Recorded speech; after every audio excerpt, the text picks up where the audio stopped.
Dahil sa mga pre-sample na yan ay sinipag talaga si ate girl, kaya ayan napaluto nga yan siya ng 3 putahe. Gising ko nga nung umaga at nakaalis siya sa school ay natulog nga ulit ako dahil sumabay ako ng tulog kay daddy at pagkagising ko nga ng alas 12, iyan nga yung mga bumungad sa akin. Tambakan si ate girl ng labahin, syempre matatambakan din yan siya ng 2pm. Aba ko nga nagbukas lang ako ng pinto at grabe, hindi nga lang sa kwarto may tambak na 2pm dahil pati nga tong sala set ay meron din mga 2pm. Pero syempre bago magtupi ay uunahin mo na yung pagsa-cellphone. Huy, hindi ka matatapos agad dyan, ti.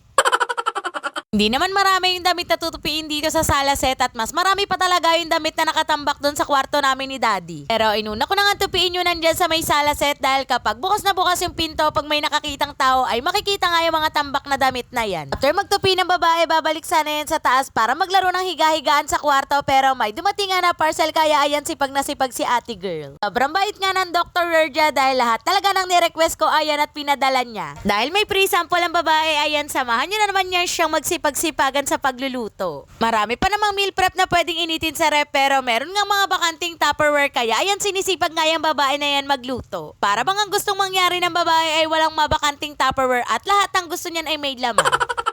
Ali, ayan, iniwan nga muna ni ate girl yung mga ricado na ginagayat niya para nga isalang niyang baboy para nga maprito na yan. Bali, ang unang lulutuin na ulam ni ate girl ay hamonado. Maisalang ko yung baboy ayan at bumalik na nga ako para nga gayatin yung mga iba pang lulutuin at mga ricado. Gusto ko kasi kapag magluluto ako ay gayat na nga yung lahat ng ricado para nga luto na lang ng luto. Wala sa sibuyas at bawang pati na rin nga sa mga gulay na ipanglalahok. Manok naman na nakikita nyo na ginagayat ko, tinola nga pala yung gagawin kong luto dyan. Matuwa lang dahil dati si ate girl ay tagakain nga lang ng luto ng inyong daddy isko pero ngayon ayan siya na nga yung nagluluto. Hindi kagalingan sa pagluluto pero aminado ako na masarap yung mga niluluto ko. Paano hindi sasarap yung luto habang nagluluto ay nakaharap nga yan siya sa US tube.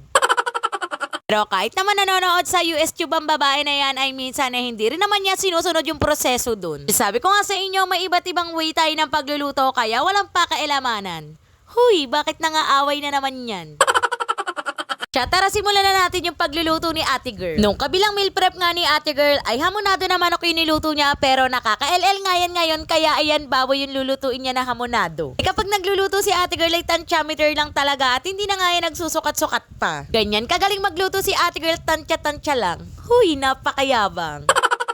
O dito naman nga tayo sa pangalawang lulutuin ni ate girl, yan nga yung tinolang manok. Hindi nga ako magaling magpalasa ng tinola dahil nung nagluto ako last time ay naglasa nga siyang nilaga. This time ay gagalingan ni ate girl at hindi yan siya hihingi ng tulong sa kanyang asawa para lang maglasang tinola yan. Paya nga yung inilagay ko dyan sa ating tinola at wala nga ako nabili na daw ng sili. Turn ng tinola, ayan naman nga ang repolyo na may corned beef yung niluto ko. Kikrave nga ako sa sinigang na corned beef pero wala nga akong mga panlahok dito kaya ang ginawa ko, pinaasiman ko na nga lang yan. Ayan na nga yung lahat ng naluto ni ate girl o pili na lang kayo ng tigi-tigisa dyan. Paano hanggang dito na lang muna, i-follow mo ako para sa mga next mini vlog natin. Bye!